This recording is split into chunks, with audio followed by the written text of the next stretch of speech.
Hello students, welcome to your next lecture. Students, आपका आज का नेक्स्ट लेक्चर है फ्रेंच रिवॉल्यूशन का कि कैसे लोगों में मिडिल क्लास के लोगों ने अपने आप को अपनी कंडीशन ऊपर रखा है, कैसे इन लोगों ने फ्रांस के राजा के खिलाफ विद्रोह किया। स्टूडेंट्स, पास्ट में जो गरीब थे या पीजेंट्स थे, किसान थे या वर्कर्स थे, उन्होंने फ्रेंच रिवॉल्यूशन के पहले भी बहुत सारे डेमोन्स्ट्रेशन में या कई बार ऐसा करने की कोशिश की कि राजा के खिलाफ जाने की कोशिश की, लेकिन फिर भी ये जो सब हुआ वो राजा के खिलाफ बढ़े हुए टैक्स या फिर भोजन की कमी के कारण लोगों ने किया।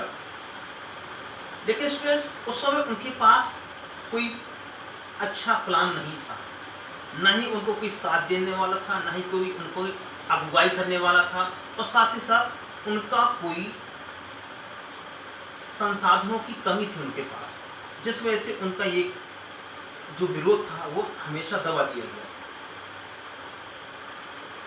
और उनकी आर्थिक और सामाजिक स्थिति में कोई बदलाव नहीं आया। स्टूडेंट्स,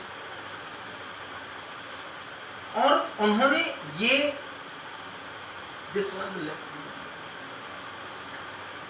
चीज उन्होंने छोड़ दी कि जब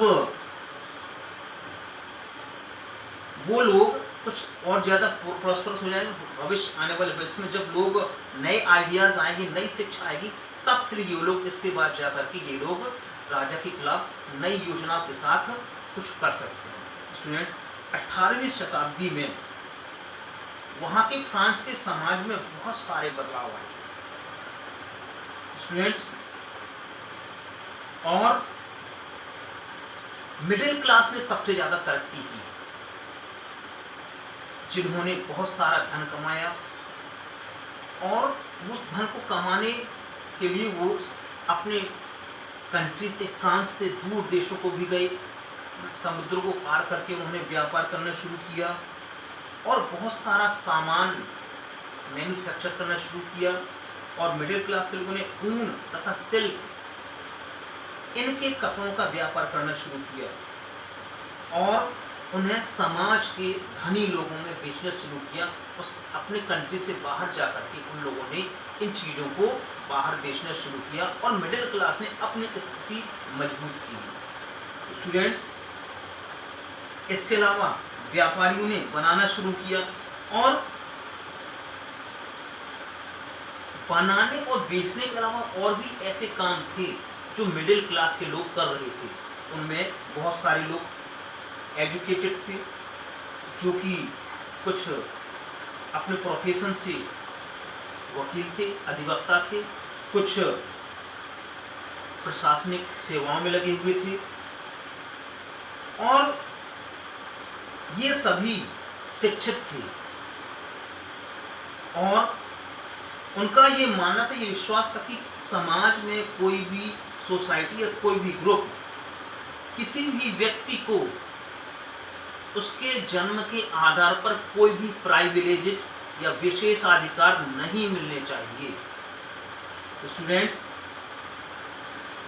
उनका ये भी मानना था कि किसी भी व्यक्ति की जो पद है या पोस्ट है या पोजीशन है वो उसके गुणों पे आधार पर निर्धारित की जानी चाहिए।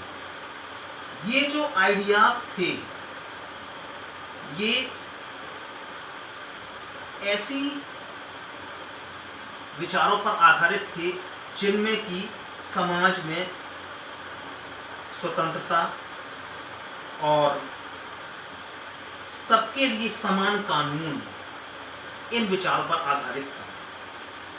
और इन विचारों को कुछ दार्शनिक जैसे कि जॉन लॉक और जीन जैक्स रूसो के द्वारा लोगों के सामने लाया गया।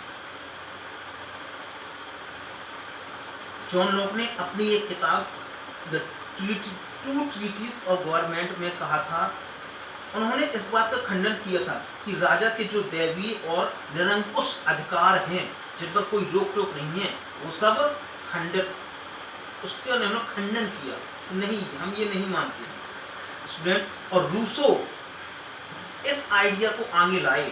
उन्होंने कहा कि कोई भी जो सरकार है वो लोगों के द्वारा चुनी जानी चाहिए, लोगों के खुद के अपने रिप्रेजेंटेटिव या प्रतिनिधि होने चाहिए।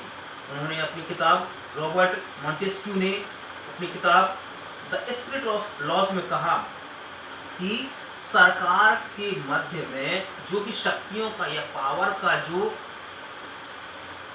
आपसी विभाजन है वो लेजिस्लेटिव, एग्जीक्यूटिव और जुडिशियरी जो किसी भी लोकतंत्र के मुख्य स्तंभ हैं उनके बीच में होना चाहिए। और ये आइडिया उन्होंने United states of America, USA से लिया था और वहाँ ये तब लागू हुआ था जब फ्रांस की सेनाओं ने अमेरिका की उन 13 कॉलोनीज की सहायता की थी ब्रिटेन से आज़ादी पाने में। स्टूडेंट्स,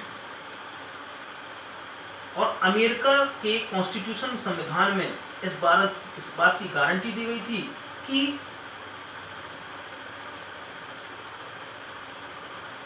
और उन्होंने यही माना कि फ्रांस के राजनीतिक जो विचारक थे उनका ये मानना था कि वहाँ अमेरिका के जो कॉन्स्टिट्यूशन है, संविधान है, उसमें लोगों के व्यक्ति के अधिकारों की मांग की गई है और वो एक ज़रूरत है। स्टूडेंट्स, नेक्स्ट इसके बाद हम अगले लेक्चर में। Thank you.